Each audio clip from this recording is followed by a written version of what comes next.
Hello, welcome back to our channel. In നമ്മൾ ചെയ്യാൻ പോകുന്നത് നമ്മൾ എപ്പോഴും നമ്മുടെ ഫോൺ കവർ ഇതുപോലെ കളർ ചേഞ്ച് ആവുമ്പോഴത്തേക്ക് നമ്മൾ കളയാണ് ചെയ്യുന്നത് അല്ലേ. സോ ഇന്നത്തെ വീഡിയോയിൽ നമ്മൾ ഇതേ ഫോൺ കവർ അടിപൊളിയാക്കി നല്ല സൂപ്പർ ഒരു കിഡിലും ഫോൺ കവർ ആക്കാൻ പോവുകയാണ്. സോ വീഡിയോ സ്റ്റാർട്ട് തൊട്ട് എൻഡ് വരെ നിങ്ങൾ കാണാൻ മറക്കരുത്. അപ്പോൾ നമുക്ക് വീഡിയോ സ്റ്റാർട്ട് ചെയ്യാം. അപ്പോൾ ആദ്യം തന്നെ നമ്മൾ എന്താ ചെയ്യേണ്ടതെന്ന് വെച്ചാൽ നമ്മുടെ കവർ നല്ലതുപോലെ ഒന്ന് കഴുകിയെടുക്കുക. നമ്മൾ ബ്രഷൊക്കെ വെച്ചിട്ട് നല്ലതുപോലെ ഒന്ന് ക്ലീൻ ചെയ്തിട്ട് നല്ലതുപോലെ ഡ്രൈ ചെയ്തെടുക്കുക. എന്നിട്ടാണ് നമ്മൾ കളേഴ്സ് അപ്ലൈ ചെയ്യുന്നത്. ഏറ്റവും ആദ്യം നമ്മൾ ബ്ലാക്ക് അക്രൈലിക് കളർ വെച്ചിട്ട് നല്ലതുപോലെ പെയിൻറ്റ് ചെയ്ത് കൊടുക്കുക. ഒന്നെങ്കിൽ ബ്രഷ് യൂസ് ചെയ്യുക അല്ലെങ്കിൽ സ്പോഞ്ച് യൂസ് ചെയ്തിട്ട് നല്ലതുപോലെ പെയിൻറ്റ് ചെയ്തെടുക്കുക. നമ്മൾ ഉള്ളിൽ ചെയ്യണമെന്നില്ല, ബാക്കിൽ മാത്രമാണ് ചെയ്യുന്നത്, അകത്ത് ചെയ്യാറില്ല. കാരണം നമ്മുടെ ഫോണിൻ്റെ അകത്ത് കളർ പറ്റാതിരിക്കാൻ വേണ്ടിയിട്ടാണ് അങ്ങനെ ചെയ്യുന്നത്. അപ്പോൾ നമ്മൾ റെഫറൻസ് ലൈൻ വരയ്ക്കാൻ വേണ്ടിയിട്ട് ഒന്നെങ്കിൽ നിങ്ങൾ കോമ്പസ് യൂസ് ചെയ്യുക. ഞാനിപ്പം ഡയറക്റ്റ് കൈ കൊണ്ട് തന്നെ അങ്ങ് വരയ്ക്കുകയാണ്. നിങ്ങൾ ചെയ്യുമ്പോൾ കോമ്പസ് വെച്ച് തന്നെ സർക്കിൾ വരയ്ക്കാൻ ശ്രദ്ധിക്കുക. അല്ലെങ്കിൽ സർക്കിൾസ് ലൈനൊക്കെ അങ്ങോട്ടും ഇങ്ങോട്ടുമൊക്കെ വളഞ്ഞു പോവും. അപ്പോൾ ആ ഒരു ഭംഗിക്കുറവുണ്ടായിരിക്കും. അതുപോലെ തന്നെ റെഫറൻസ് ലൈൻസ് വരയ്ക്കാതെ ഒരിക്കലും സ്റ്റാർട്ട് ചെയ്യരുത്. നമ്മൾ ആ ഒരു ഭംഗി ഉണ്ടാവില്ല. എത്ര നമ്മൾ കോൺഫിഡൻ്റ് ആണെന്ന് പറഞ്ഞാലും ഇടയ്ക്ക് വെച്ചിട്ട് സർക്കിളൊക്കെ അങ്ങോട്ടും ഇങ്ങോട്ടൊക്കെ വളഞ്ഞു പോകും. അതുകൊണ്ട് എപ്പോഴും സർക്കിളിൽ നല്ലതുപോലെ നമ്മൾ റെഫറൻസ് ലൈൻ വരച്ചിട്ട് വേണം ചെയ്യാൻ. ഇതുപോലത്തെ ഗ്ലാസ് മാർക്കിംഗ് പെൻസിൽ വെച്ചിട്ടാണ് വരയ്ക്കുന്നത്. കാരണം ഈ ബ്ലാക്ക് ആയതുകൊണ്ട് നമുക്ക് വേറെ എന്ത് വെച്ച് വരച്ചാലൊന്നും വിസിബിൾ ആയിരിക്കില്ല. നമ്മൾ സർക്കിൾസ് വരച്ചതിന് ശേഷം ഇതുപോലെ സ്ട്രെയിറ്റ് ലൈനും വരയ്ക്കണം. എന്നാലേ നമ്മുടെ ഡോട്ട്സിൻ്റെ കറക്റ്റ് ആയിട്ടുള്ള റേഷ്യോയും ആ ഒരു ഇത് വരത്തുള്ളൂ. ഈ ടൂൾസ് നിങ്ങളുടെ കയ്യിൽ ഇപ്പം ഇല്ലെങ്കിലും കുഴപ്പമൊന്നുമില്ല. അതിന് പകരം ആൾട്ടർനേറ്റീവ് ആയിട്ട് നിങ്ങൾക്ക് വീട്ടിൽ ഇയർബഡോ അല്ലെങ്കിൽ പെൻസിലോ ബ്രഷിൻ്റെ ടിപ്പോ അങ്ങനെ എന്തും നിങ്ങൾക്ക് യൂസ് ചെയ്യാം. അതായത് ഈ ബ്രഷിൻ്റെയൊക്കെ ടിപ്പ് നമുക്ക് യൂസ് ചെയ്തിട്ട് ഡോട്ട്സ് ഇടാവുന്നതാണ്. കണ്ടില്ലേ? അപ്പോൾ അങ്ങനെ പല പല സൈസിൽ നിങ്ങളുടെ വീട്ടിൽ തന്നെ ഓരോരോ സാധനങ്ങൾ കണ്ടുപിടിക്കുക, എന്നിട്ട് അത് വെച്ചിട്ട് ചെയ്യാം. നമ്മൾ കളേഴ്സ് യൂസ് ചെയ്യുന്നത് അക്രൈലിക് കളേഴ്സാണ്. ഇത് മെറ്റാലിക് ഷെയ്ഡും ഇത് പേൾ ഷെയ്ഡുമാണ്. അപ്പോൾ ഈ ഒരു രണ്ട് കളർ വെച്ചിട്ട് മാത്രമാണ് ചെയ്യുന്നത്. ഞാൻ കളറ് കുറച്ച് ഇതിൻ്റെ ക്യാപ്പിൽ എടുത്തിട്ടുണ്ട്. ഇനി എന്താ, എനിക്ക് നടുക്ക് നല്ലൊരു വലിയൊരു റൗണ്ട് വേണം. അതിന് വേണ്ടിയിട്ട് ഞാൻ നെയിൽ പോളിഷിൻ്റെ ഈ ഒരു ഫ്ലാറ്റ് സർഫേസാണ് യൂസ് ചെയ്യുന്നത്. അതൊന്ന് ഡിപ്പ് ചെയ്യാം. എന്നിട്ട് ഇത് നമ്മൾ ആ സെൻറ്റർ പോയിന്റിൽ തന്നെ പ്രസ് ചെയ്ത് കൊടുക്കുക. എക്സസ് ആയിട്ടുള്ള കളേഴ്സ് ഒന്നും ചെയ്യേണ്ട, അത് താനേ അങ്ങ് സെറ്റിലായിക്കോളും. നമ്മൾ എന്തെങ്കിലും ചെയ്ത ആ ഒരു ഫിനിഷിങ് അങ്ങ് പോകും. അതുകൊണ്ട് അതുപോലെ തന്നെ അത് വെച്ചേക്കാം. ഇനി നെക്സ്റ്റ് നമ്മൾ ഈ ഡോട്ട് ടൂൾസ് യൂസ് ചെയ്തിട്ട് നമുക്ക് ഏതെങ്കിലും ഒരു സർക്കിൾ, ഏതെങ്കിലും ഒരു പോയിന്റ് മതി, അത് വെച്ചിട്ട് നമുക്ക് ഇതിനകത്ത് ഡോട്ട്സ് ഇട്ട് കൊടുക്കണം. നമ്മൾ ഓൾറെഡി റെഫറൻസ് ലൈൻ വരച്ചു കൊടുത്തിരിക്കുന്നത് കൊണ്ട് അതിൻ്റെ ആ ഒരു നേർക്ക് തന്നെ വരച്ചു കൊടുക്കാം.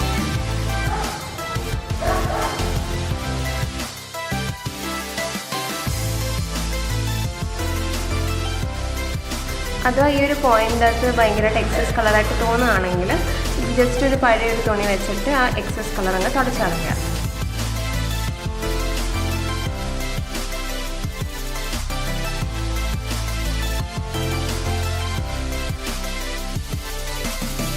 ഈ രീതിയിൽ ഒരു സർക്കിളിലൂടെ കംപ്ലീറ്റ് ചെയ്യാം.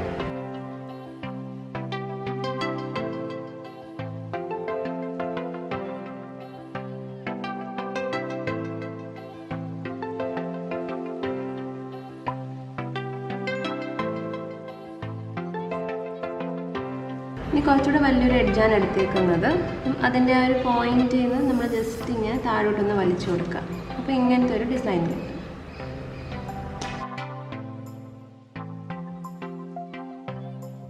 ഡോട്ട് ഇടുമ്പോൾ ശ്രദ്ധിക്കേണ്ട ഒരു കാര്യം എന്ന് പറയുന്നത്, നമ്മൾ ഒരു വട്ടം ഡിപ്പ് ചെയ്തതിന് ശേഷം ഒരു വട്ടം മാത്രമേ ഡോട്ട് ഇടാവൂ. കാരണം നമ്മൾ ആ ഒരു ഒറ്റ ഡിപ്പിൽ നമ്മൾ ഒരു 2-3 കുറേ എണ്ണം ചെയ്യുവാണെങ്കിൽ അതിൻ്റെ ഡോട്ടിൻ്റെ സൈസ് വേറെ വേറെ ആയിപ്പോവും. അതുകൊണ്ട് എപ്പോഴും ശ്രദ്ധിക്കുക, ഒരു ഡിപ്പിന് ഒരു ഡോട്ട് മാത്രമേ ചെയ്യാവൂ.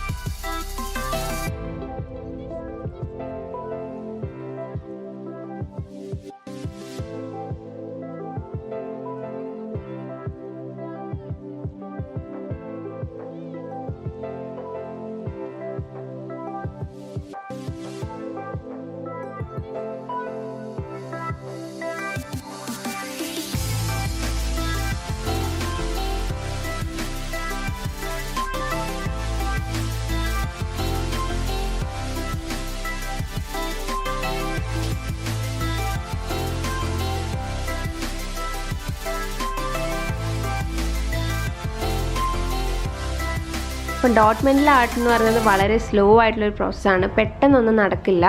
അപ്പം വളരെ ക്ഷമയോടെ സമയമെടുത്ത് ചെയ്യേണ്ട ഒരു കാര്യമാണ്. പെട്ടെന്ന് ധൃതിക്കൊന്നും ചെയ്താൽ ഇതൊന്നും ശരിയാവില്ല. അതുകൊണ്ട് നല്ലതുപോലെ പതുക്കെ വൃത്തിക്ക് ചെയ്യുക.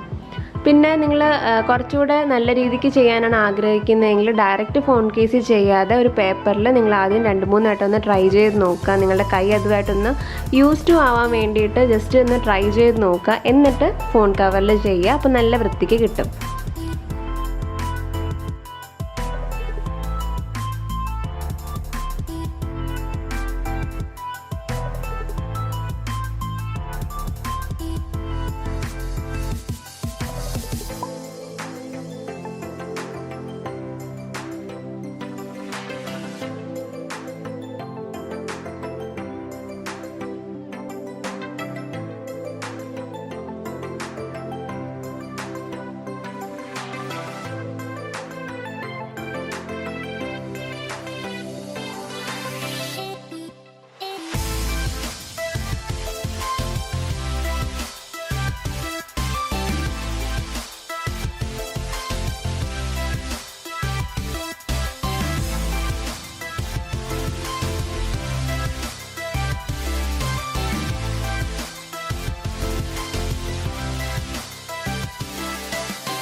അപ്പോൾ ഞാനെൻ്റെ ഡിസൈൻ ഇവിടെ കംപ്ലീറ്റ് ചെയ്യുകയാണ്. അപ്പം ഇവിടെ ഞാൻ വരച്ച കുറച്ച് ലൈൻസ് ഒക്കെ ഇപ്പോഴും വിസിബിൾ ആണ്. അപ്പോൾ അതൊക്കെ നമ്മൾ ഈ ബ്ലാക്ക് കളർ വെച്ച് തന്നെ ഒന്നുകൂടെ അടിച്ചു കൊടുക്കുമ്പോഴത്തേക്ക് അതെല്ലാം ഫില്ലായിക്കോളും.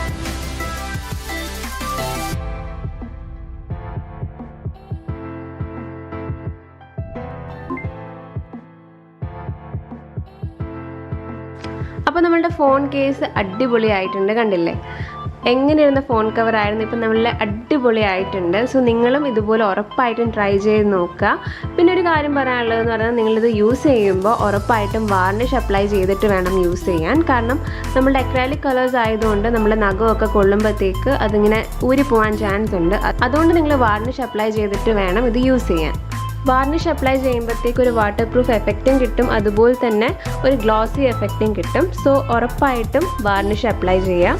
സോ നിങ്ങൾക്ക് എല്ലാവർക്കും ഈ ഒരു വീഡിയോ ഇഷ്ടപ്പെട്ടെന്ന് വിശ്വസിക്കുന്നു. ഇഷ്ടപ്പെട്ടെങ്കിൽ ലൈക്ക് ചെയ്യാനും ഷെയർ ചെയ്യാനും സബ്സ്ക്രൈബ് ചെയ്യാനും ഒട്ടും മറക്കണ്ട. സബ്സ്ക്രൈബ് ചെയ്യുമ്പം തൊട്ടടുത്തൊരു ബെല്ലൈക്കൺ കൂടെ ഒന്ന് പ്രസ് ചെയ്തേക്കുക. കാരണം ഞാനിടുന്ന വീഡിയോസ് നോട്ടിഫിക്കേഷൻ നിങ്ങൾക്ക് അപ്പം തന്നെ കിട്ടാൻ വേണ്ടിയിട്ടാണ്.